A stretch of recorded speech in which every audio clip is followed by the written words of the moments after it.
আসসালামু আলাইকুম ওয়া রাহমাতুল্লাহ। ইন্নাল হামদালিল্লাহি ওয়াহদা ওয়াসসালাতু ওয়াসসালামু আলা রাসূলিল্লাহ ওয়া আলা আলিহি ওয়া সাহবিহি ওয়া মান ওয়ালা আম্মা বা'দ। ফাইন্না খায়রাল হাদিসি কিতাবুল্লাহ ওয়া খায়রাল হাদি হাদি মুহাম্মাদিন সাল্লাল্লাহু আলাইহি ওয়াসাল্লাম ওয়া শাররাল উমুরি মুহদাসাতুহা ওয়া কুল্লু মুহদাসাতিন বিদআহ ওয়া কুল্লু বিদআতিন দালালাহ ওয়া কুল্লু দালালাতিন ফিন-নার। ওয়া বা'দু ফাআউযু বিল্লাহি মিনাশ শাইতানির রাজীম। বিসমিল্লাহির রহমানির রহিম। আলহামদুলিল্লাহি রাব্বিল আলামিন আর রহমানির রহিম মালিকি ইয়াউমিদ্দিন। وقال سبحانه وتعالى في كلام المجيد فاعلم أنه لا إله إلا الله آمنت بالله। সকল প্রশংসা আমরা জ্ঞাপন করছি একমাত্র আল্লাহ সুবহানাহু ওয়া তাআলার জন্য, যে রব্বুল আলামিন আজকে আপনাদের পরিচিত এবং প্রিয় প্রকাশনা প্রতিষ্ঠান ওয়াহিদ ইসলামের লাইব্রেরি প্রধান শাখা রানীবাজার রাজশাহী সরাসরি আমাদের এই শোরুম থেকে আজকের ইসলামিক বেসিক নলেজ অনলাইন আজকের এই সেমিনারের যে রব্বুল আলামিন আমাদেরকে আয়োজন করার তৌফিক দান করেছেন, সে আল্লাহ সুবহানাহু ওয়া তাআলার প্রশংসা জ্ঞাপন করি আলহামদুলিল্লাহ। অতঃপর দুরূদ ও সালাম বর্ষিত হোক আমাদের প্রিয় নবী সাল্লাল্লাহু আলাইহি সাল্লামের প্রতি। দেশ ও প্রবাসের কাছে ও দূরের যে যেখান থেকে দেখছেন সকলকে আমরা আমাদের আজকের অনুষ্ঠানের পক্ষ থেকে স্বাগতম জানাচ্ছি। আহলান ওয়া সাহলান। প্রিয় দিনী ভাই ও বোনেরা, আশা করব আপনারা আমাদের আলোচনার সাউন্ড সুন্দর শুনতে পাচ্ছেন।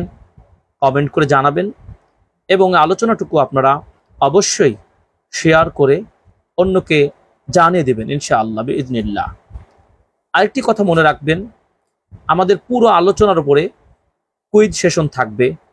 যারা অনলাইনে দেখছেন তারাও আপনারা পুরো আলোচনা খাতা কলমে নোট করবেন। যারা আমাদের সামনে দর্শক রয়েছেন তারাও আমাদের আলোচনা খাতা কলমে নোট করবেন। পুরো আলোচনার উপরে আপনাদের তাৎক্ষণিক কুইজ সেশন হবে, সেখানে আপনাদের পুরস্কৃত করা হবে। যারা অনলাইনে রয়েছেন তারা আপনারা পুরো আলোচনা শুনবেন, প্রশ্ন করলে আপনারা উত্তর দেওয়ার চেষ্টা করবেন। আমাদের যে হয় কমেন্ট বক্সে দিতে পারবেন অথবা আপনারা আমাদের হোয়াটসঅ্যাপ নম্বরেও উত্তর পাঠাতে পারবেন। সেটা আমরা সময়ের ব্যবধানে বিবেচনা করে আমরা তাদেরকে পুরস্কৃত করার চেষ্টা করব অনলাইনে যতটুকু সম্ভব। আল্লাহ যেন সহজ করেন, আমিন। আপনারা কমেন্টে আমার যেই নাম্বারটি আমরা প্রশ্ন করবেন সেখানে নাম্বারটা আমরা দেব, আমার ওই নাম্বারটি হোয়াটসঅ্যাপ নাম্বারে আপনারা হোয়াটসঅ্যাপ করতে পারবেন। আমরা আজকে যে বিষয়টি আলোচনা করব সে বিষয়টি অত্যন্ত গুরুত্বপূর্ণ একটি বিষয়। ইসলামিক বেসিক নলেজ অনলাইন এই সেমিনার, বেসিক্যালি আমরা যে আলোচনাটি করব একটি বইয়ের উপরে।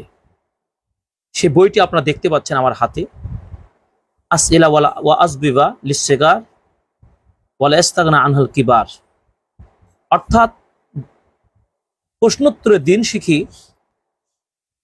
আমরা মুসলিম হিসাবে ইসলামকে কতটুকু জানি। আমরা ইসলাম দাবি করি বটে, কিন্তু ইসলামকে সেভাবে আমরা জানি না।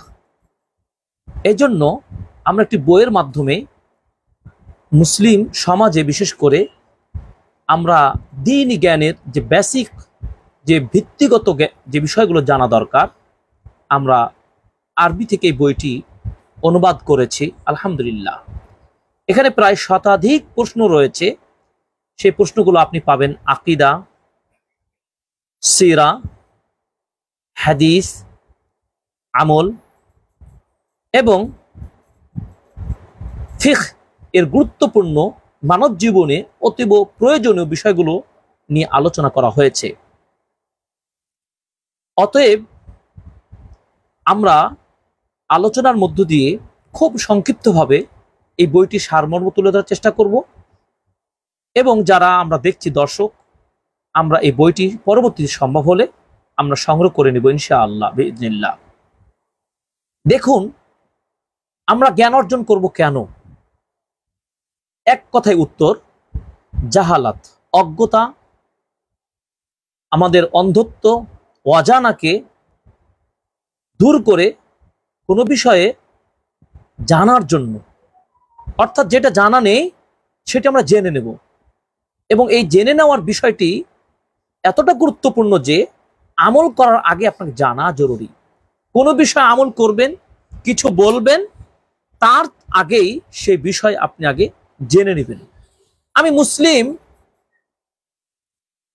সৃষ্টিগতভাবে প্রত্যেকটা সন্তান ইসলামের ফিতরা, ইসলামী চেতনার উপরে পৃথিবীতে আগমন করলেও তাদের যখন প্রাপ্ত বয়স হয়ে যায় তখন তাদের উপর ইসলামী শরিয়ার বিষয়গুলো পালন করা এবং জানা তার উপর ফরজ হয়ে যায়।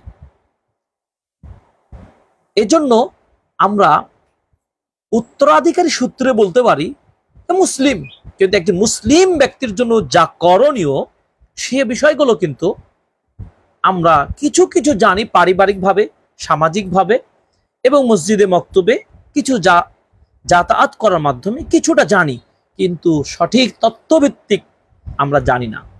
ফলে আপনারা লক্ষ্য করবেন যে আমাদের বহু অংশ মুসলিম, তাদের বয়স কারো 20, কারো 25, 30, 40, 50, 60 পর্যন্ত, তবু ইসলামের ন্যূনতম প্রাথমিক জ্ঞানগুলো, আকীদার জ্ঞানগুলো তাদের জানা নেই।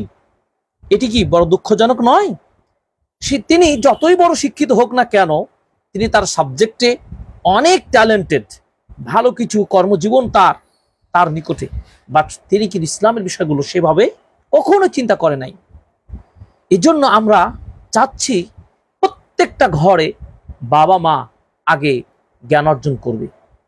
বিশেষ করে ইসলামের বেসিক বিষয়গুলো বাবা মার মুখের ঠোঁটস্থ থাকবে এবং তারা নিজেরা অভ্যস্ত হয়ে এগুলো লালন পালন করবে, তাদের সন্তানদেরকে প্র্যাকটিস করাবে। তো আমরা যে কথা বলছিলাম যে আমাদেরকে জানতে হবে, এবং জানার বিষয়টি আল্লাহ তাআলা কোরআনুল কারীমে নির্দেশ দিয়েছেন, ফাআলাম আন্নাহু লা ইলাহা ইল্লাল্লাহ। আগে জেনে নিন যে আল্লাহ তিনি সত্যিকার, তিনি ছাড়া সত্য কোনো মাবুদ নেই। তার মানে এখানে বলা হচ্ছে যে বিষয় জ্ঞান অর্জন করবে সেটা আল্লাহ সম্পর্কে জানা। জানার কাজটি সবচেয়ে জরুরি, এরপর আমল করা। আল্লাহ তাআলা পবিত্র কোরআনে বলেছেন, যারা ঈমান আনে এবং ঈমান আনার পরে যাদেরকে আল্লাহ জ্ঞান দিয়েছেন তাদের মর্যাদা আল্লাহ বাড়িয়ে দেন। সুবহানাল্লাহ। এই জন্য দেখুন, আল্লাহ সুবহানাহু ওয়া তাআলা ইসলামিক বিষয়গুলো উম্মার উপরে ধার্য করার পূর্বেই নবীজি সাল্লাল্লাহু আলাইহি সাল্লামকে সর্বপ্রথম যে ওহী করা হয়েছে, ইকরা বিসমি রাব্বিকাল্লাযী খালাক, পড়ার মাধ্যমে, পড়তে বলা হয়েছে। পড়া মানে জানা। এই জন্য ইমাম বুখারী রাহিমাহুল্লাহ, আমরা চিনি পৃথিবীর বুকে শ্রেষ্ঠ যে কজন ইমাম রয়েছেন, ইমাম বুখারী রাহিমাহুল্লাহ 256 হিজরিতে যিনি মৃত্যুবরণ করেছেন, তিনি বলেছেন, তার সহিহুল বুখারী কিতাবের একটি অধ্যায় রচনা করে বলেছেন, আল ইলমু ক্বাবলাল কাউলি ওয়াল আমালি, কথা ও কাজের পূর্বেই কিন্তু জানা। আপনি যে আমলটা করবেন, যে জিকিরটা আপনি মুখ দিয়ে বলবেন, যে কথাটি আপনি বলতে চাইবেন, যে বিষয়ে বলতে চাইবেন, তার আগে আপনি পড়ে নিন, স্টাডি করে নিন, জেনে নিন। তাহলে আসুন আমরা এই বইটির মাধ্যমে ইসলামের যে বেসিক বিষয়গুলো তুলে ধরা হয়েছে সে বিষয়গুলো প্রশ্নোত্তর আকারে আমরা এক এক করে সেই প্রশ্নগুলো আপনাদের সামনে তুলে ধরব খুব সংক্ষিপ্তভাবে, এবং আমরা নিজেদেরকে যাচাই করব। আজকেই আপনি নিজেকে যাচাই করতে পারবেন আজকের এই আমাদের লাইভ প্রোগ্রামের মাধ্যমে যে আমি জানি কতটুকু, এবং এই জানাগুলো কি আদৌ আমাদের জন্য প্রয়োজন ছিল। আপনি নিজেকে যাচাই করতে পারবেন যদি মুসলিম দাবিদার হয়ে থাকেন। নাম্বার 1, প্রথম প্রশ্নটি আপনাদেরকে যে কথাটি বলবো আমরা, যে সম্মানিত লেখক, এই লেখকটি হচ্ছেন আরবি লেখক, কুয়েতের একজন বিদগ্ধ আলিম, শাইখ ইবনে উসাইমিন রাহিমাহুল্লাহ। তার খুব শীর্ষ পর্যায়ের ঘনিষ্ঠ ছাত্র সালিম বিন সাদ আত-তাওয়িল হাফিজাহুল্লাহ। তিনি প্রথম বইটি যে প্রশ্ন দিয়ে শুরু করেছেন, প্রথম প্রশ্ন হলো মান রব্বুকা। প্রথম প্রশ্ন, তোমার রব কে? এই তোমার রব কে, এই বিষয়টি মনে রাখতে হবে যে এমন একটি বিষয় যেটি দুনিয়ার জিন্দেগিতেও প্রত্যেক মুসলিমের জন্য জানা ফরজ, এবং এই প্রশ্নটি দুনিয়ার জীবন সমাপ্তির পরে, প্রথম জীবন শুরু কি কবর দিয়ে শুরু, তাই না? কবরেও কিন্তু এই প্রশ্নটি করা হবে। এর জন্য কবরে যে তিনটি প্রশ্ন করা হবে, সেই তিনটি প্রশ্নকে বলা হয় ইসলামী শরিয়ার পরিভাষায়, ওলামাগণ যুগ যুগ ধরে এই ব্যাপারে গ্রন্থ প্রণয়ন করেছেন। বিশেষ করে শাইখুল ইসলাম ইমাম মুহাম্মদ ইবনে আব্দুল ওয়াহাব রাহিমাহুল্লাহ, তিনি একটি বই লিখেছেন আল উসুলুস সালাসা, তিনটি মূলনীতি। কি বললাম? তিনটি মূলনীতি।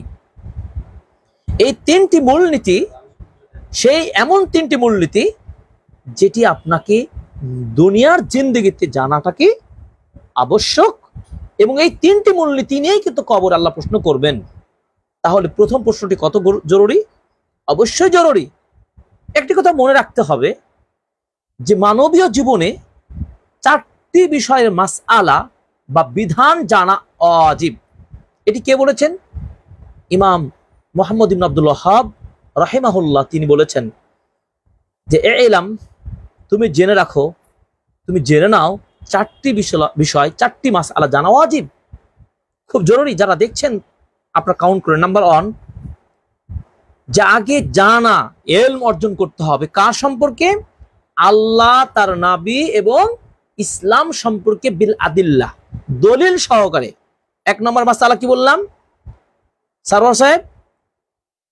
আল্লাহ সম্পর্কে, নবী সম্পর্কে এবং ইসলাম সম্পর্কে দলিল প্রমাণের ভিত্তিতে এই বিষয়ে জ্ঞান অর্জন করা, 1 নম্বর। 2 নম্বর, যেই বিষয়গুলো জ্ঞান অর্জন করলাম সেই বিষয়গুলোর উপরে আমল করা। তার মানে আগে জানা জরুরি, এবার জানার পরে কি আমল করা, নাম্বার 1। নাম্বার 2, নাম্বার 3, আমি যা আমল করলাম সেটি আমি দাওয়া প্রচার করব। আমি যা জানলাম, যা আমল করলাম সেটা আমি প্রচার করব। নাম্বার 4, দাওয়া দিতে গিয়ে কোনো ধরনের কষ্ট সম্মুখীন হলে সবর করতে হবে। এই চারটি মূলনীতি নিয়ে জীবন যদি আমরা চালার চেষ্টা করি, আমাদের মধ্যে জাহালাত থাকবে না, আল্লাহ সম্পর্কে ভ্রান্ত আকীদা থাকবে না, নবীজি সম্পর্কে ভ্রান্ত আকীদা থাকবে না, ইসলাম সম্পর্কে বিভ্রান্তকর বিষয় থাকবে না, আমলের মধ্যে ভেজাল থাকবে না। সর্বোপরি উম্মার মধ্যে দাওয়া, আল আমরু বিল মারুফ ওয়ান নাহি আনিল মুনকার, এই চেতনা জাগ্রত হবে এবং বিপদের মুহূর্তে সবরের সর্বোচ্চ বৈশিষ্ট্য আমরা অর্জন করতে পারবো। এই চারটি মাসআলা জানা কি জরুরি, আবশ্যক। এই জন্যই আল্লাহ সুবহানাহু ওয়া তাআলা পবিত্র কোরআনে একটি ছোট্ট সূরা নাজিল করেছেন। সেই সূরাটি কি? সূরাতুল আসর। সূরাতুল আসরের মধ্যে এই চারটি কথাই কিন্তু আল্লাহ তাআলা আলোচনা করেছেন। আমরা যদি উল্লেখ করি, আউযু বিল্লাহি মিনাশ শাইতানির রাজিম, আল্লাহ পাক বলছেন ওয়াল আসর, সময়ের কসম, ইন্নাল ইনসানা লাফি খুসরিন, পৃথিবীর সকল মানুষ ক্ষতিগ্রস্ত, কিন্তু 4 শ্রেণীর মানুষ ক্ষতিগ্রস্ত হবে না। সেটি যে চারটি মাসআলা বললাম। নাম্বার 1, ইল্লাল্লাযিনা আমানু, ঈমান আনবে। ওই ঈমান কার উপরে রাখবে? আল্লাহর উপরে, নবীর উপরে এবং ইসলামের উপরে, ইসলামী বিধানগুলো বিশ্বাস করবে, আমানু। নাম্বার 2, ওয়া আমিলুস সালিহাত, সৎ আমল করবে, ওই যে জেনে ঈমান এনে আমল করবে। নাম্বার 3, ওয়া তাওয়াসাউ বিল হাক্কি, হকের দাওয়াত দিবে, সত্যের উপরে দাওয়াত দিবে, দ্বীনের উপরে দাওয়াত দিবে।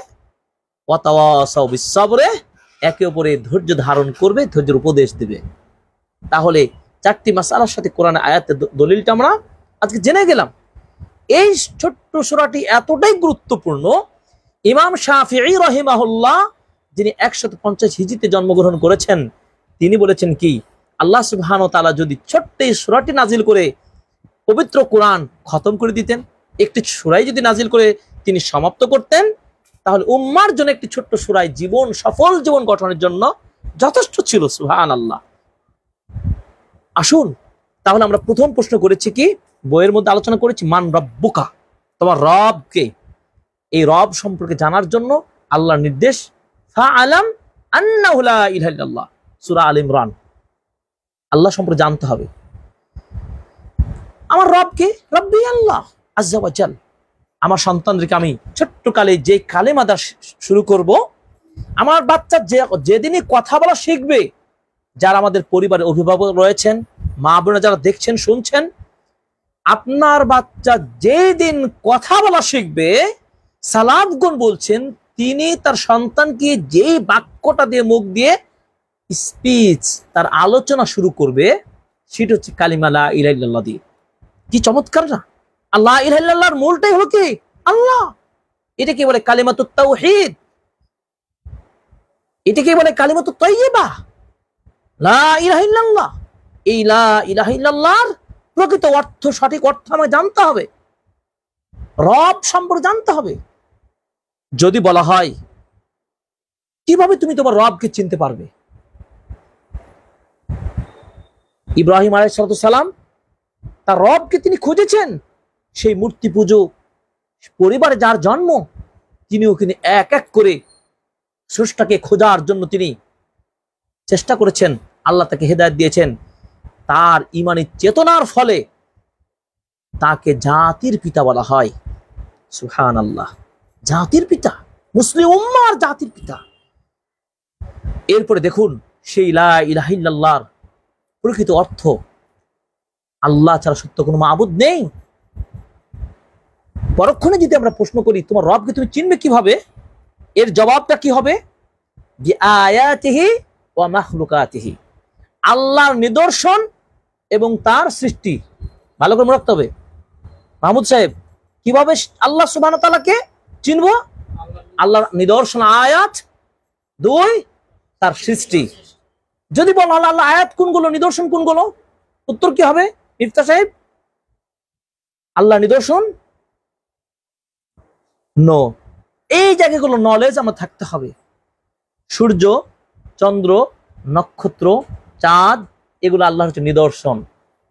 কোরআনে আমরা যদি গবেষণা করি আয়াত বলা হয়েছে, আয়াত এগুলো অর্থাৎ নিদর্শন। আর মাখলুকাত অর্থাৎ সৃষ্টি কোনগুলো? আসমান, জমিন, ইনসান, জিন, এগুলো আল্লাহর সৃষ্টি। তাহলে আসমানকে সৃষ্টি করেছেন মান খলাকাস সামা, মান খলাকাল আরজ, মান খলাকাল ইনসান, আল্লাহ। তাহলে আল্লাহর সৃষ্টি দেখো আল্লাহকে চিনবো, এবং আল্লাহর নিদর্শন দেখো চিনবো। আকীদা বিষয়ে আমরা প্রচুর লেখালেখি বক্তব্য দিই, কিন্তু আমাদের সমাজের মানুষকে আকীদা বোঝাতে পারি নাই। ন্যূনতম এই জন্য বলেছি বেসিক ইসলামিক নলেজ, এটা আমাদের অভাব যে রয়েছে, এই অভাবটুকু দূর করতে চাই। এটি আমাদের চেষ্টা এবং প্রয়াস। এভাবে আমাদেরকে খুব সূক্ষ্মভাবে সহজ সহজ বিষয়গুলো আমার সন্তান, আমার পরিবার, সবার মাঝে এগুলো জাগ্রত করতে হবে ইনশাআল্লাহ। আল্লাহ আমাদের তৌফিক দান করুন, সহজ করুন, আমিন। তাহলে আমাদের এক নম্বর প্রশ্ন ছিল বইয়ের আলোকে, তোমার রব কে? রব আমার আল্লাহ, রব্বি আল্লাহ আজ্জা ওয়া জাল আরবিতে। এরপরে যদি রব আমার আল্লাহ, এর দলিল যদি বলা হয় কোরআন থেকে একটা রেফারেন্স দিতে পারবেন? বাবা বলেন তো, বলো তো বাবা, আমার রব আল্লাহ, এর রেফারেন্স কি হবে? পবিত্র কোরআনের প্রথম সূরা সূরাতুল ফাতিহার প্রথম আয়াতটি রবের দলিল। আলহামদুলিল্লাহি রাব্বিল আলামিন, প্রশংসা করব তো সেই মহান আল্লাহর, যিনি বিশ্ব জগতের প্রতিপালক। যত সৃষ্টি নিদর্শন রয়েছে সবকিছুর সৃষ্টিকর্তা প্রতিপালক আল্লাহ নয়, অর্থাৎ তিনিই তো আমার রব। প্রশ্ন নম্বর 2, 2 নম্বর প্রশ্ন, আইন আল্লাহ, আমার রব যদি আল্লাহ হয় তাহলে আমার রব কোথায়? আল্লাহ কোথায়? আল জবাব, আল্লাহ সুবহানাহু ওয়া তাআলা ফিস সামা, আল্লাহ সুবহানাহু ওয়া তাআলা কোথায় রয়েছেন? আসমান রয়েছেন। খুব একটা মজার বিষয় বলি, আপনাদের শেয়ার করতে চাই। মসজিদ নববীতে আশ-শুউন উদ-দীনিয়া বিল মসজিদ নববী, সেখানে আমরা মুতারজিম হিসেবে দাওয়া কাজ করছিলাম। সৌদি সরকারের সরাসরি তত্ত্বাবধানে, যেই তত্ত্বাবধানটা ডক্টর আব্দুর রহমান সুদাইস হাফিজাহুল্লাহ তিনি পরিচালনা করেন। দীর্ঘ প্রায় 2 মাস ধরে আমরা দাওয়াতি কাজ করেছি। দেশ বিদেশের বিভিন্ন কান্ট্রির শত শত দেশের মানুষেরা সেখানে আসেন, হজ উমরায় ভিজিটে, তাদেরকে আমরা বিভিন্ন বিষয়ে দাওয়াত দিয়ে থাকি, কিন্তু আমরা এই প্রশ্নগুলো কিন্তু বিশেষ করে আলোচনা করি। তাদেরও প্রশ্নগুলো আমরা শ্রবণ করে জবাব দেওয়ার চেষ্টা করি। বিশেষ করে আকীদার বিষয়গুলো আমরা তুলে ধরতে গিয়ে, বলুন তো আপনি মুসলিম হাজি বা জিয়ারতকারী বা মুতামির উমরাকারী চাচা বলুন বা আঙ্কেল বলুন বা ভাই বলুন, আইনাল্লাহ শতকরা যদি আমরা পার্সেন্টেজ হিসাবে করতে পারি যে অন্তত 70% এই জিয়ারত ভিজিটররা বলছেন যে আল্লাহ তো সব জায়গায় বিরাজমান। চিন্তা করতে পারেন কোথায় শিক্ষা ব্যবস্থা, কোথায় চিন্তা চেতনা। আবার এটাও একটা ভালো মজার বিষয় যে 30% হলেও কিছুটা উত্তর, দুজন যদি থাকে, তিনজন যদি থাকে, আলহামদুলিল্লাহ একজন বলতে পারে আল্লাহু ফিস সামা। তার মানে ধরে নিলাম তিনজন যদি আমি ভিজিটরকে পাই, তাহলে একজন জবাব সঠিক দিতে পেরেছেন, দুজন পারে নাই, তাহলে হিসাব করলে বোঝা যায়, ক্যালকুলেশন করলে পাওয়া যায়।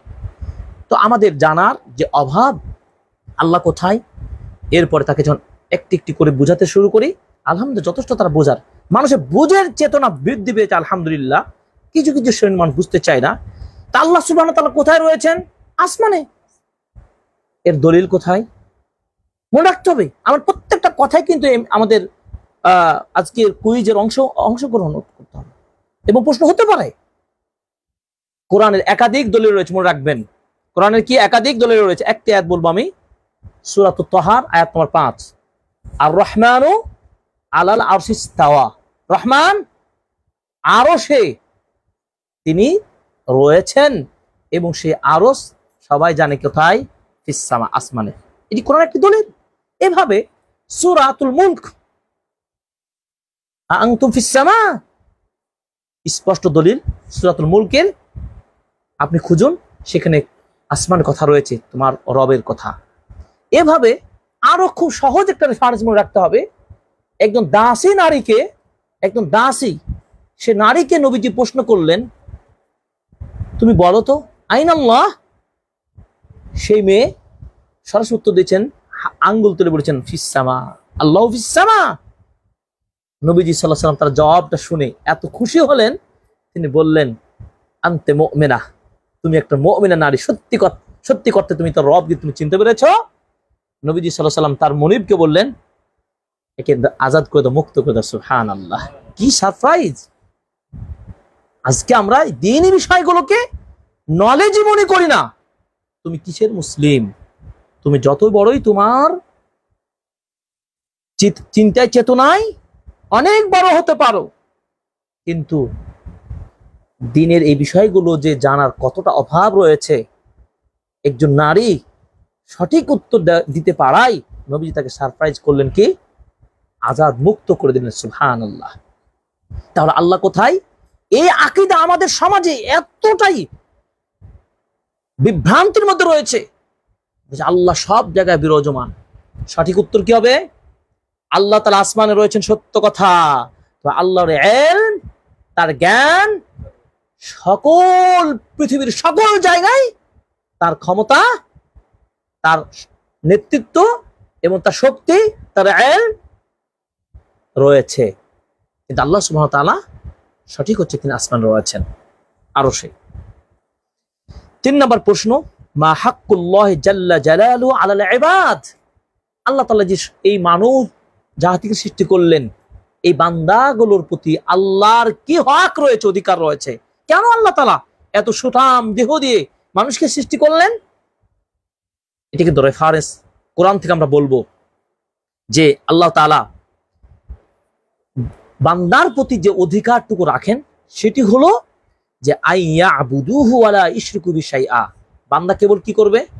আল্লাহর ইবাদত করবে, শিরক মুক্ত ইবাদত করবে। এজন্য আল্লাহ সুবহানাহু ওয়া তাআলা পবিত্র কোরআন সূরা জারিয়াতে 56 নম্বর আয়াতে বলেছেন কি, ওয়া মা খালাকতুল জিন্না ওয়াল ইনসা ইল্লা লিয়াবুদুন। আমি মানুষ এবং জিনকে সৃষ্টি করেছি কেন? একমাত্র আমার ইবাদত করার জন্য। অর্থাৎ আমি এক আল্লাহ, আমার ওয়াহদানিয়াত, আমি একক আল্লাহ, একক সৃষ্টিকর্তা, এটা তারা যেন স্বীকৃতি দেয় তার ইবাদতের মাধ্যমে। আমি সালাত পড়বো কার জন্য? আল্লাহর জন্য। সিয়াম রাখবো কার জন্য? এক আল্লাহর জন্য। আমি যাকাত দেবো কার জন্য? এক আল্লাহর জন্য। আমি কুরবানি, হাজ সব করবো কার জন্য? এক আল্লাহর জন্য। এরপরে আসুন একটি হাদিস সম্বন্ধে লেখক তিনি নিয়ে আসছেন, খুবই গুরুত্বপূর্ণ হাদিসটি আমরা সবাই জানার চেষ্টা করব। যে রাসূলুল্লাহ সাল্লাল্লাহু আলাইহি ওয়াসাল্লাম বলেছেন, যে ব্যক্তি বলবে রাদিতু বিল্লাহি রাব্বা ওয়া বিল ইসলামি দীনা ওয়া বি মুহাম্মাদির রাসূলা, এই তিনটে কালেমা পূর্ণ যে দোয়াটা কেউ পড়বে সকালে সন্ধ্যায়, আল্লাহ নবী বলছেন ওয়াজাবাত লাহুল জান্নাহ, আল্লাহ তার জন্য জান্নাত ওয়াজিব করে দিবেন। সুবহানাল্লাহ। ছোট্ট দোয়া, তিনটি কালেমা, সহিহুল বুখারীর হাদিস। আল্লাহু আকবার। এবং ইমাম আলবানী রাহিমাহুল্লাহ তিনি তার সিলসিলা সহিহা কিতাবের 334 নম্বর হাদিস, ইমাম আবু দাউদ রাহিমাহুল্লাহ আবু সাইদ খুদরি রাদিয়াল্লাহু তাআলা হাদিসটি বর্ণনা করে তিনি বলছেন, হাদিস নম্বর 1529, হাদিসটি সহিহ। কেউ যদি এই তিনটি কালেমা পূর্ণ এই জিকিরটি পাঠ করে সকাল সন্ধ্যায়, রাসূল সাল্লাল্লাহু আলাইহি ওয়াসাল্লাম বললেন কি ওয়াজাবাত লাহুল জান্নাহ। যদি আমরা বলি কোন দোয়াটি, কোন জিকিরটি সকাল সন্ধ্যা পাঠ করলে তার জন্য জান্নাত ওয়াজিব হয়ে যায়, আজকে শিখে গেলাম রাদিতু বিল্লাহি রাব্বা ওয়া বিল ইসলামি দীনা ওয়া বি মুহাম্মাদির রাসূলা। সুবহানাল্লাহ। মানে এই দোয়াটার অর্থ কি? আমি সন্তুষ্ট হয়েছি আমার আল্লাহকে রব হিসেবে পেয়ে, আমি ইসলাম পেয়ে আমি খুশি হয়েছি, আমি মুসলিম, এই মুহাম্মদ সাল্লাল্লাহু আলাইহি ওয়াসাল্লামকে আমাদের নবী ও রাসূল হিসেবে পেয়ে আমি খুশি হয়েছি। সুবহানাল্লাহ। যদি বলা হয় 5 নম্বর প্রশ্ন, কেন আল্লাহ আমাদের সৃষ্টি করেছেন? তার দলিল আমরা কিছুক্ষণ পূর্বে বলেছি, আল্লাহ তাআলার ইবাদত করার জন্য আমাদের সৃষ্টি করেছেন, লিইবাদাতিহি, যেটি সূরা আয-যারিয়াত 56 নম্বর আয়াতে বলেছেন আমা খালাকতুল জিন্না ওয়াল ইনসা ইল্লা লিয়াবুদুন। এরপর আসুন 6 নম্বর প্রশ্ন, যে মা আ'যামু ওয়াজিবিন আলাইনা, একজন মুসলিম হিসাবে আমাদের উপর সবচেয়ে আবশ্যকীয় বিষয় কি? একজন মুসলিম হিসাবে সবচেয়ে দামি, সবচেয়ে গুরুত্বপূর্ণ, সবচেয়ে জরুরি কোন বিষয়টি আমাদের উপরে আবশ্যক? বলে আত-তাওহীদ। তাওহীদ জানা এবং তাওহীদের উপর অবিচল থাকা এবং তাওহীদের দাবিকে বাস্তবায়ন করা। এবার বলুন, মা হুয়া তাওহীদ? তাওহীদ কাকে বলে? তাওহীদ শব্দটি আরবি আহাদা ইউহিদ তাওহীদান, ক্রিয়ামূল। এই তাওহীদ হলো একত্ববাদ, ওয়া হুয়া ইফরাদুল্লাহ সুবহানাহু ওয়া তাআলা বিমা ইস্তাহিক, আল্লাহ তাআলা যতটুকু হক মর্যাদা পাওয়ার দাবি রাখেন ততটুকু তিনি একক, আল্লাহর একত্ববাদ ঘোষণা করা। এই আসমান জমিন সৃষ্টি করেছেন কে? পাহাড় পর্বত সৃষ্টি করেছেন কে? যত কিছু সৃষ্টি করেছেন এই সৃষ্টিকর্তা একমাত্র আল্লাহ সুবহানাহু ওয়া তাআলা, তিনি একমাত্র হক মর্যাদা পাওয়ার দাবি রাখেন। অতএব সকল ক্ষেত্রে একত্বের যে স্বীকৃতি, একমাত্র স্বীকৃতি একত্রের পাবেন কে? এক আল্লাহ সুবহানাহু ওয়া তাআলা। এরপরে আসুন তাওহীদ কত প্রকার? উযকুর আনওয়া'আত তাওহীদ, তাওহীদের প্রকারগুলো উল্লেখ করুন। তাওহীদ 3 প্রকার। এটা আকীদা বিশ্লেষক যারা সালাফগণ এই তাওহীদকে 3 ভাগে ভাগ করেছেন। আমাদের বাচ্চাদেরকে শেখাতে হবে তাওহীদ রুবুবিয়্যা, তাওহীদ উলুহিয়্যা, তাওহীদ আসমা ওয়াস সিফাত। তাওহীদ রুবুবিয়্যা, রব হিসাবে আল্লাহর স্বীকৃতি দেওয়া, ইলাহ হিসাবে আল্লাহর এক স্বীকৃতি দেওয়া, এবং আসমা ও সিফাতে আল্লাহকে মানা এবং তার ওই নামগুলোর দাবিকে মেনে নেওয়া। এর জন্য তাওহীদ সম্পর্কে জানতে হলে অবশ্যই প্রাথমিক পর্যায়ে কিতাবুত তাওহীদ একটি বই রয়েছে, সেই বইটি অবশ্যই প্রত্যেকটা মুসলিমদের পড়া উচিত। সেই কিতাবটির বাংলা অনুবাদ পাবেন, শেখ আব্দুল্লাহ শাহিদ মাদানী হাফিজাহুল্লাহ তিনি বইটি অনুবাদ করেছেন, আমাদের মাকতাবা ওয়াহিদ ইসলাম লাইব্রেরিতে প্রকাশ হয়েছে। বইটি পড়ুন একেবারে সহজভাবে যদি তাওহীদ জানতে চান। এরপর আপনি পড়ুন তাওহীদ। তাওহীদ সম্পর্কে একটু জানতে হলে খুবই সহজভাবে লেখা বই। সেই বইটি কি? আকীদার 4টি মূলনীতি, মৌলিক পরিভাষা। খুবই সহজ একটা বই, খুবই স্বাভাবিক ভাষায় লেখা, প্রফেসর ডক্টর আবু বকর মুহাম্মদ জাকারিয়ার লেখা বই। বইটি পড়ুন। এরপর আসমা ও সিফাত সম্পর্কে জানতে আরো একটু পড়ুন শারহুল আকীদা আল ওয়াসিতিয়্যা, ইমাম ইবনে তাইমিয়্যা রাহিমাহুল্লাহ বই। এবং এই বইটির আরবিতে ব্যাখ্যা করেছেন বর্তমান সময়ের সৌদি আরবের সর্বোচ্চ উলামাদের হায়াতুল কিবারুল উলামার সদস্য মুরব্বী ডক্টর সালেহ আল ফাওজান হাফিজাহুল্লাহ, ওই বইটির অনুবাদ হয়েছে, আমাদের ওয়াহিদ ইসলাম লাইব্রেরিতে প্রকাশ করেছে, আলহামদুলিল্লাহ। পড়ুন। আব্দুল্লাহ শাহিদ মাদানী অনুবাদ করেছেন, পড়ুন, খুবই সহজ। এভাবে তাওহীদ বিষয়গুলো, আকীদা বিষয়গুলো পড়তে একাধিক বই রয়েছে, আপনারা পড়তে থাকুন, চেষ্টা করুন।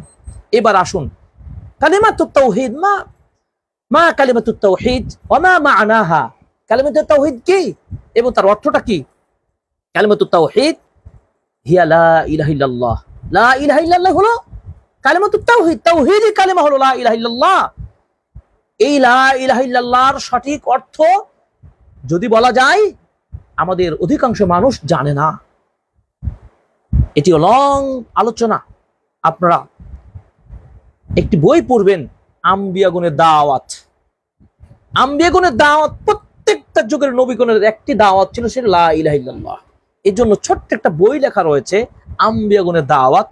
আব্দুল হামিদ ফাইদি আল মাদানী এই বইটি তিনি অনুবাদ করেছেন। সেই বইটিও আপনি ওয়াহিদিয়াতে পাবেন, প্রকাশ করেছেন প্রকাশন ওয়াহিদিয়া। দেখুন, চমৎকার বই। লা ইলাহা ইল্লাল্লাহ শর্ত, অর্থ এবং এই লা ইলাহা সম্পর্কে দাবি এবং লা ইলাহা ইল্লাল্লাহ কালিমাতুত তাওহীদের যে শর্তগুলো রয়েছে, এই প্রসঙ্গে যে যুগ যুগ ধরে যে নবী রাসূল এসেছেন, দাবিগুলোর যৌক্তিকতা ছোট্ট বইয়ের মধ্যে পেয়ে যাবেন। জানুন, পড়ুন। এই যে আগে বলেছি, জানতে হবে, পড়তে হবে। তো লা ইলাহা ইল্লাল্লাহ সঠিক অর্থটা আমরা বলবো, লা মা'বুদা বিহাক্কিন ইল্লাল্লাহ, আল্লাহ ছাড়া সত্য কোনো মাবুদ নেই। পৃথিবীতে অনেক মাবুদ আছে, সবাই মাবুদ দাবি করে, কিন্তু সত্য তো সবাই না, সত্য হবে একটাই। আমরা যারা এমসিকিউ আকারে প্রশ্ন পরীক্ষা দিই, বিসিএসে বিভিন্ন জায়গায়, সেখানে কিন্তু অপশন থাকে কখনো 4টা বা 3টা, উত্তর কিন্তু সঠিক হবে একটা। বেশিরভাগে যেটা হয়ে থাকে, সবগুলো উত্তর দিলে হবে না, সবাই দাবি করবে এটা ক, কেউ খ, কেউ গ, কেউ ঘ। নো, উত্তর হচ্ছে একটা। হিন্দু বলে আমাদের রব আছে, খ্রিস্টান বলে আমাদের রব আছে, পত্তলিকরা বলে আমাদের রব আছে, মুসলিমরা বলে আমাদের রব আছে।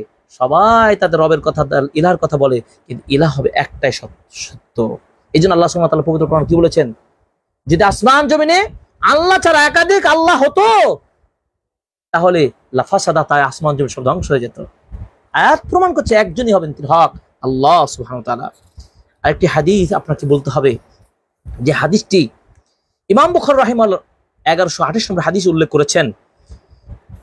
আনাস বিন মালিক রাদিয়াল্লাহু তাআলা আনহু হাদিসটি বর্ণনা করেছেন। রাসূলুল্লাহ সাল্লাল্লাহু আলাইহি ওয়াসাল্লাম বলেছেন, খুবই চমৎকার একটি হাদিস। এই হাদিসটি আমরা যদি বুঝতে পারি, উপলব্ধি করতে পারি, দেখুন আমাদের অবস্থান কি হবে। তিনি বলছেন, মা মিন আহাদিন ইয়াশহাদু আল্লা ইলাহা ইল্লাল্লাহ ওয়া আন্না মুহাম্মাদুর রাসূলুল্লাহ সিদকান মিন কলবিহি ইল্লা হারামাহুল্লাহু আলান নার, আখরাজাল বুখারী। রাসূলুল্লাহ সাল্লাল্লাহু আলাইহি ওয়াসাল্লাম বলেছেন, কেউ যদি সাক্ষ্য দেয় অন্তর দিয়ে, ভালো করে বুঝেন, এই অন্তর দিয়ে, হৃদয়ের সবকিছু উজাড় করে দিয়ে যদি অন্তর দিয়ে স্বীকৃতি দেয়, সাক্ষ্য দেয় আল্লাহ ছাড়া সত্য কোনো মাবুদ নেই, মুহাম্মদ সাল্লাল্লাহু আলাইহি ওয়াসাল্লাম আল্লাহর বান্দা ও রাসূল, তাহলে নবীজি বলছেন আল্লাহ ওই বান্দার প্রতি জাহান্নামের আগুনকে হারাম করে দেবেন। সুবহানাল্লাহ। কি কালেমা! এটি কালেমা শাহাদা। অতএব কালেমা শাহাদা যখন সাক্ষ্য দিবেন, কোন মানুষকে দেখানোর জন্য নয়, এক আল্লাহকে সাক্ষী রেখে আল্লাহকে ভালোবাসবেন, নবীকে ভালোবাসবেন এই অন্তর দিয়ে, মন দিয়ে। এরপর আসেন, সবচেয়ে বড় পাপ কোনটি? মা আযামুয যুনুব, শিরকের পাপ। শিরক এমন একটি বিষয় যেটি জিদ্দুত তাওহীদ, তাওহীদের পুরো উল্টো বিষয়। এই জন্য আল্লাহ তাআলা পবিত্র কোরআনে কোন পাপকে জুলমুন আযীম বলা হয়েছে? শিরকে। দলিল, ইব্রাহিম লুকমান হাকিম তার পুত্রকে যখন নসিহা করছিলেন, তখন তিনি বলেছেন, ইয়া বুনাইয়া লা তুশরিক বিল্লাহ ইন্নাশ শিরকা লাযুলমুন আযীম। হে আমার প্রিয় সন্তান, তোমার প্রতি প্রথম নসিহা হলো তুমি শিরক করবে না, কারণ তুমি জানো শিরকটা শিরক হলো সবচেয়ে বড় জুলুম, সবচেয়ে বড় জুলুম। আজকে শিরকের সাগরে ভেসে থাকার কারণে আজকে মুসলিম উম্মাহ সমাজ আজকে এই ফিতনার কবলে তারা রয়েছে। ফিতনার মূল কারণ শিরক, তাওহীদকে না চেনা। এই জন্য আমার প্রত্যেক ঘরে ঘরে যে তাওহীদকে চিনাতে পারি আর শিরককে যে অপসারণ করতে পারি, এই সোনার দেশ সত্যিকারী সোনার দেশে পরিণত হবে। রাষ্ট্রীয় শাসন ব্যবস্থায় আজকে দাঙ্গা বা কলহ কেন হচ্ছে? যখন যারা ক্ষমতায় আসছে তারা মনে করছে যে মনে হয় আজীবন থাকবো আমাদের ক্ষমতা, আর নষ্ট হবে না, কিন্তু এটাই সত্য, কোনদিন রাষ্ট্রীয় ক্ষমতায় কারো চিরদিন থাকে নাই। যারা তাওহীদের উপরে প্রতিষ্ঠিত হতে পারবে না, তাওহীদের চেতনা বিশ্বাসী হবে না, দিনের উপরে যারা রাষ্ট্রীয় চেতনা সকল ক্ষেত্রে দিনকে প্রায়োরিটি দিতে পারবে না, মনে রাখতে হবে তারা কখনো টিকে থাকতেও পারবে না। অতএব আমরা সৌদি আরবের যদি লক্ষ্য করি, তারা তাওহীদের উপর তাদের দেশ প্রতিষ্ঠিত, তাদের বিচার ফয়সালা শাসন অনুশাসন প্রত্যেকটা ক্ষেত্রে ইসলামিক আইন বাস্তবায়ন করা হয়। এজন্য আমি বর্তমান সরকার শাসন যারা রয়েছেন, আসুন বিগত দিনের ভুল থেকে শুধরে নিয়ে দিনের দিকে আসি। দিনের ইসলাম কি বলে, ইসলামিক আইন কি বলে, ইসলামিক ল বলে কি, সেদিকে আসি। আমাদের প্রত্যেক ঘরে ঘরে বৈষম্যতা দূর করার যে আন্দোলন হলো, বলা যেতে পারে একটা বহু অংশ জনতার নেমে। আমি বলবো বৈষম্যতা যদি দুনিয়াবী বিষয়ে বৈষম্য দূর করার চেষ্টা করা হয় এবং দেশকে তা আপনাদের মানে যেভাবে যে আন্দোলন হচ্ছে, এই বৈষম্যতা আপনার দিনের মধ্যেও আপনাকে বৈষম্যতা দূর করতে হবে। ভালো করে বুঝতে হবে, যত উঁচু লেভেলে যারা রয়েছেন, ভালো করে মাথায় মগজে এটি আমার এই বিবৃতি বক্তব্য শুনে নেন, বুঝে নেন। যারা বৈষম্য বিরোধী আন্দোলন করেছেন, আপনাদের বলতে চাই, ইসলাম এই দেশে আছে, থাকবে, এবং ইসলামের নামে আমরা মুসলিম দাবিদার। তাহলে এই মুসলিমদের প্রত্যেকটা পরীক্ষায় শিক্ষা প্রতিষ্ঠানে কেন ইসলাম শিক্ষা ব্যবস্থা নেই? যদিও থাকে নামকে অস্তে। আমরা দেশের বিশ্ববিদ্যালয়গুলো, সরকার বিশ্ববিদ্যালয় পড়াশোনা করি, মাদ্রাসাগুলো পড়াশোনা করি, কিন্তু পরীক্ষার মাঠে যখন আমরা পরীক্ষা দিতে যাই, পিএইচডির যতগুলো পরীক্ষা দিতে যাই, আমার জানা মতে একটিও প্রশ্ন ইসলাম সম্পর্কে করে না। কোথায় শিক্ষাবিদরা, কোথায় আমাদের ছাত্র জনতারা রয়েছে? আমি বলতে চাই, দেখতে চাই আগামী দিনে এই বাংলাদেশে ইসলামের একটি অংশ অবশ্যই যেন অন্তর্ভুক্ত সাবজেক্ট থাকে। তাতে যত ফিজিক্স হোক, কেমিস্ট্রি হোক, ম্যাথ হোক, বায়োলজি হোক, ল হোক, যত সাবজেক্ট থাকবে কম্পালসারি অবশ্যই ইসলামিক নলেজ একটা সাবজেক্ট থাকতেই হবে। এটি আমার জোর দাবি জানাচ্ছি সরকার এবং দায়িত্বশীল ভাইদের প্রতি। অতএব তাহলে অন্ততপক্ষে রবের কাছে সেদিন কিয়ামতের জবাব যে প্রশ্নের সম্মুখীন বলতে পারবে, সত্যিকার আমরা আন্দোলন করে মুসলিম দাবিদার 90 উপরে আমরা মুসলিম সংখ্যায় বাংলাদেশে। অতএব এই ইসলামী শিক্ষায় আমরা একটু হলো অবদান রাখার চেষ্টা করেছি। বিপরীত মুখে যারা সংখ্যালঘু, তারা তাদের ধর্ম চর্চা করছে, তাদেরও সাবজেক্ট থাকবে, তারাও তাদের মতো করে তারাও তাদের প্রচার করবে, তারা দিন চর্চা করবে, তাতে কোনো আপত্তি নেই আমাদের। কিন্তু ইসলাম একটি থাকতো বাধ্যতামূলক কোরআন শিক্ষা, বেসিক নলেজ অবশ্যই সিলেবাসে অন্তর্ভুক্ত করতেই হবে। বৈষম্যতা শুধু চাকরি পাওয়ার বৈষম্য নয়, বৈষম্যতা দূর করতে হবে প্রতিটা ক্ষেত্রেই, এবং সর্বপ্রথম যদি করতে হবে ইসলামিক নলেজ অর্জনের প্রতি।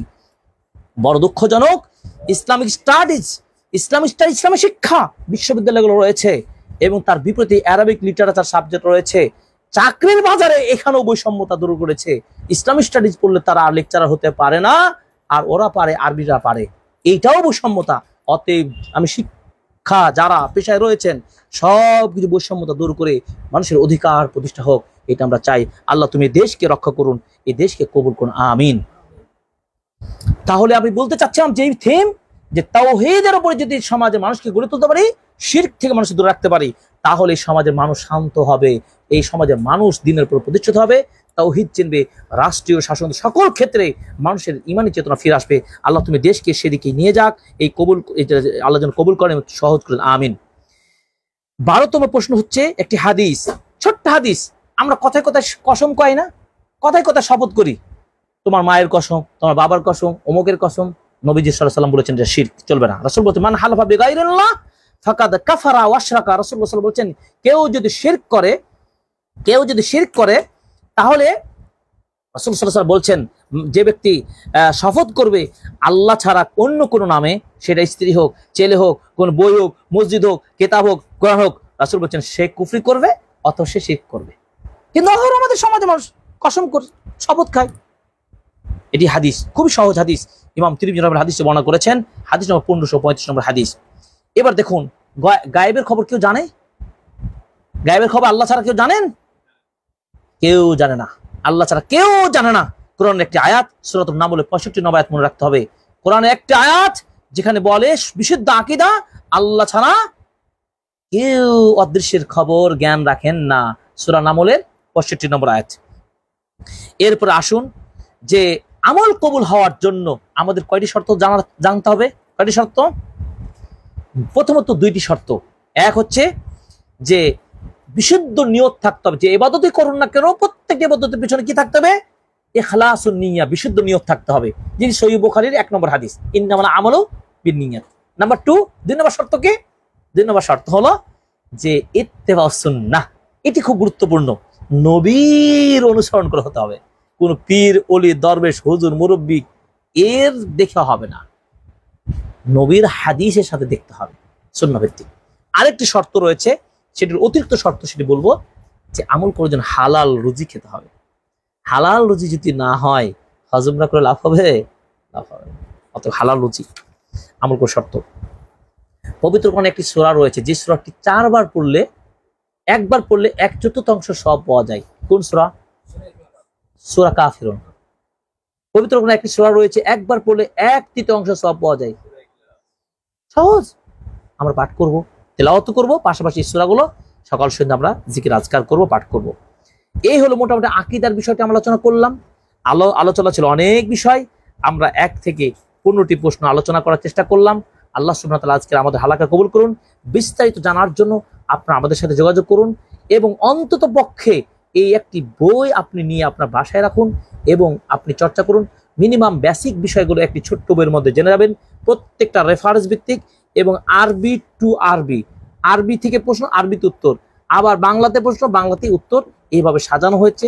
এই বইটি আপনার বাংলাদেশের যে কোনো জায়গায় আপনি করবেন, অনলাইন সার্চ দিবেন, পেয়ে যাবেন ইনশাআল্লাহ।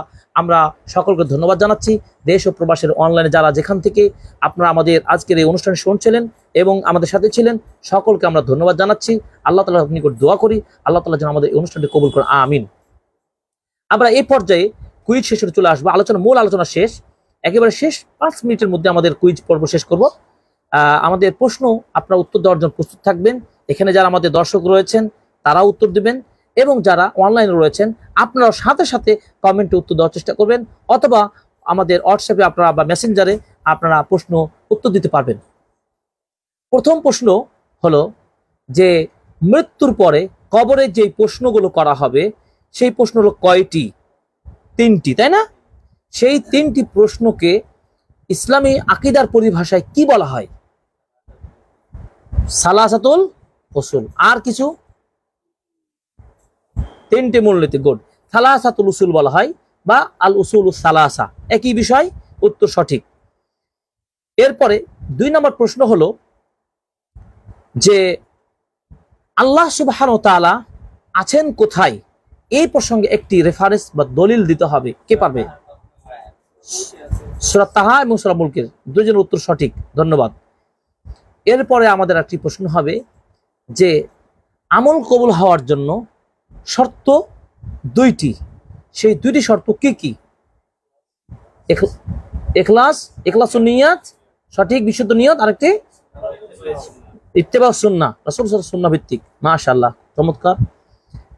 আরেকটি প্রশ্ন আমাদের যে আল্লাহ তাআলা আমাদের সৃষ্টি করেছেন, কেন সৃষ্টি করেছেন, কোরআনের কোন সূরার কত নম্বর আয়াতে আল্লাহ তাআলা এই নির্দেশ দিয়েছেন? মাশাআল্লাহ, সারওয়ার, মাশাআল্লাহ, চমৎকার উত্তর, অনেকেই মাশাআল্লাহ দিতে পেরেছেন, সকলকে ধন্যবাদ জানাচ্ছি। আজকে সংক্ষিপ্ত আলোচনায় আমরা কুইজ পর্বের মধ্যে যারা অংশগ্রহণ করেছেন সকলকে ধন্যবাদ জানাচ্ছি। আমরা আলোচনা এখানে শেষ করছি, এবং আল্লাহ সুবহানাহু ওয়া তাআলা যেন আমাদের এই অনুষ্ঠানটি যেন কবুল করেন, আল্লাহ তাআলা আমাদের এই সবাই যেন বারাকা দান করেন, এবং আমাদের কথা ও উপস্থাপনায়, আমাদের আলোচনায় ত্রুটি বিচ্যুত হলে আল্লাহ সুবহানাহু ওয়া তাআলা যেন আমাদের ক্ষমা করে দেন, আমিন। ওয়া সাল্লাল্লাহু তাআলা নবী সুবহানাকা আল্লাহুম্মা ওয়া বিহামদিক আশহাদু আল্লা ইলাহা ইল্লা আনতা আস্তাগফিরুকা ওয়া আতুবু ইলাইক। ওয়া আসসালামু আলাইকুম ওয়া রাহমাতুল্লাহি ওয়া বারাকাতুহু।